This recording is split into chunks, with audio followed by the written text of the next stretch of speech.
ইতিমধ্যে পরিষ্কার হয়ে গেছে। সেনাবাহিনীর যে সকল সদস্য, পুলিশের যে সকল সদস্য ভীতি নিরীহের উপরে হামলা চালিয়েছে, তাদেরকে এখন পর্যন্ত গ্রেপ্তার করা হয় নাই।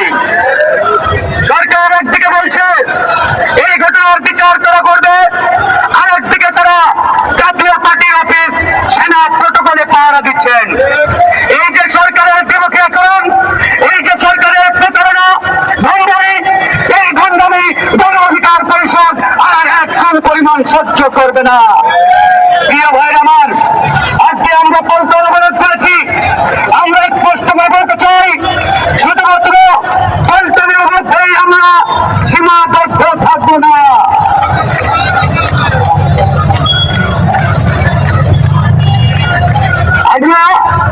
আজকের এই পল্টন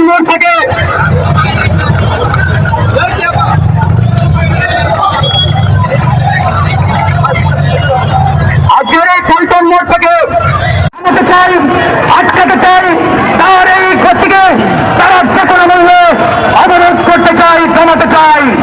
আমরা একই সাথে বলতে চাই, ভীতিহীন এবং এই গণ অধিকার পরিষদের যে অগ্রযাত্রা, যে স্পিড, এই স্পিডকে কেউ যদি কমানোর চেষ্টা করে, তাহলে তার সিংহাসন যারা এখনো ভারতীয় প্রেমে হাবুডুবু খাচ্ছে, সেই বাড়ির দালালেরা। আমরা বলতে চাই, মনের উপরে যারা হামলা চালিয়েছে, তারা মদের প্রেমে হাবুডুবু খাওয়া সেই পুলিশ বাহিনীর সদস্যরা। প্রিয় ভাইরা আমার, এই বাংলাদেশের মাটিতে আর কোন ভারত প্রেম, কোন মোদী প্রেম, কোন ইন্ডিয়া প্রেম চলতে দেওয়া হবে না। অনেক হয়েছে, অনেক সহ্য করেছি আমরা, আমাদের পিঠ দেওয়ালে থেকে গেছে। আমরা এখন সামনের দিকে এগিয়ে যাব। ইতিমধ্যে আওয়ামী জাতীয় মুনাফিক পার্টির মহাসচিব শামীম হায়দার পাটোয়ারি ঘোষণা দিয়েছেন, জাতীয় পার্টিকে রক্ষার দায়িত্ব নাকি বিএনপির। আমরা বিএনপির প্রতি